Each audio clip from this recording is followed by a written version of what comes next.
Thank you very much for having me here today. It's really nice to come back to Sweden. When I was the BREEAM Communities Manager at BRE, I came here quite frequently. We were doing some projects in Malmo and Stockholm, further upstream in the design and construction sector, but really interesting to see how the Swedish government and regulation and planning system compares to the UK system. And what I'm talking to you about today is how rating systems like BREEAM can spur on innovation, and how BRE, in partnership with other organizations, government, and industry, does research that then goes into standards, testing, certification, training, and consultancy that we do as an organization. So the BRE is a nonprofit organization. All of the profits from our consultancy and testing, etc., go into the BRE Trust, and those are invested into research. We have 5 university centers of excellence. 4 of those are in the UK and 1 in Brazil. And we also fund research within the company itself. The Future Cities Research Program has ended just recently. For the last 3 years, we've had a thematic research program, and I'm now leading for the company on taking some of those research projects past the early stages that they're in now into commercial activities, and that will be in partnership with industry and other organizations. So with the Future Cities program, we did work with 70 public and private organizations with a total research value of £30 million. So it was very significant in terms of the amount of work we were able to do. And I do say most of that was external to BRE. It was only a small amount that came through our doors. But it was really important in terms of having that impact across industry and government to work broadly in partnership. The projects that you see here in the kind of topic areas are actually carrying forward into further research and commercial development as well. In March this year, we launched a publication called Cities as Systems that reviews the outcomes from those research projects and also looks at how the business, the current business activities of BRE in terms of standards, certification, etc., fit across 4 future city challenge areas.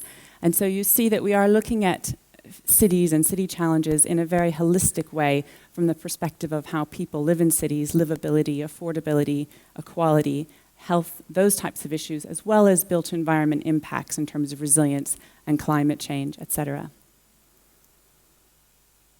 So looking specifically at rating systems and going from that early stage research into perhaps specification in standards, innovation in the marketplace, and then into the mainstream.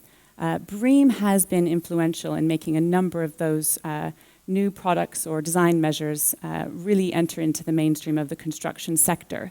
Low-flush toilets is actually a really good example, as small as it may seem. In the 1980s, BRE was involved in research that looked at what you could do in terms of increasing the efficiency of toilets. And we know that in England and Wales, 27% of the domestic water consumption is actually through toilets. So it was important to look at this issue. So we had that research carried out in the 1980s.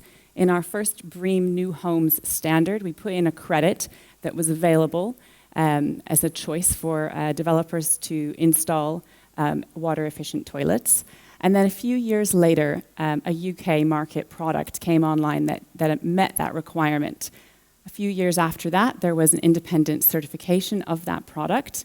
And then a few years on after that, it went into government regulations and was then mainstream. So it didn't require a special sustainability standard anymore. It had entered into the mainstream. Another good example is with the domestic mains-operated smoke alarms, which were initially put into a BREEAM New Homes standard, our first standard. And then a few years later went into building regulations. So this happens again and again in the history of BREEAM, which has now been around since the early 1990s. So it's a good long history of seeing how change and innovation can happen, sometimes over quite a short space of time, and sometimes it takes longer to do. And we did some research which looked at the costs of achieving sustainable design. And this was in the UK using a stock of properties from a partner organization that we were able to get quite a lot of detail from them on the ongoing operational costs, the construction costs, and the design costs. they found that to achieve the higher BREEAM ratings, it was typically less than 2% of the overall design and construction costs. So that's really important. And then that investment was paid back in a 2 to 5 year period. So in the UK, we have found that the market has responded to this impetus for innovation and change and has been able to achieve very good outcomes within the last couple of decades have seen a huge shift, and we're now operating in a space where it doesn't cost us a lot to achieve those outcomes. Another way at BRE that we work with research and innovation is through our innovation parks. And our first one was in Watford on our company headquarters site. The images here are of a number of buildings that are around our site, and they do change over time. We take buildings down and add new ones. It's called an innovation park, but it really is a research and innovation park because we can put families into some of these homes to test how they perform in an operational sense, as well as looking at how the design and construction process works, how materials and products fare in terms of different impacts and shocks or whatever else they might be exposed to when they're built on the park. So it's a fantastic way to showcase what can be done, and we have thousands of school children, we have heads of state visiting and industry leaders coming to BRE to try and understand what's cutting edge at the moment in terms of sustainable design, products and materials. And we also have started to now take this model for how we develop an innovation park to other countries internationally. And we're partnering with Tsinghua University, who have a spin-off construction group. That's what the long acronym up there is about. So BRE is partnering with them to have an innovation park in Guyana, and the focus there will be on how that particular region within China needs to respond to climate change issues through new construction and development. And they'll also be looking at a new urbanization strategy for China based on the research that's happening in Tsinghua and some of the products and design methods they'll be trialing out on the park.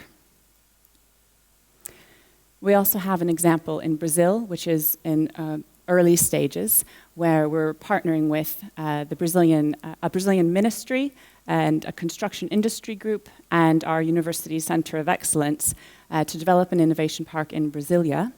And there'll be 12 different pilot project buildings on that site, including social housing, a school, and a commercial building.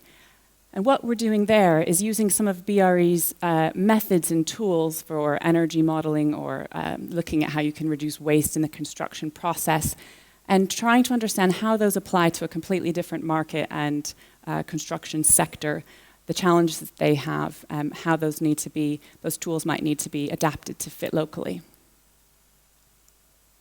Thank you very much. I did mention the Cities as System report on our website, and there's quite a lot of other information about those innovations that I was showing also on our BRE Buzz website. Thank you.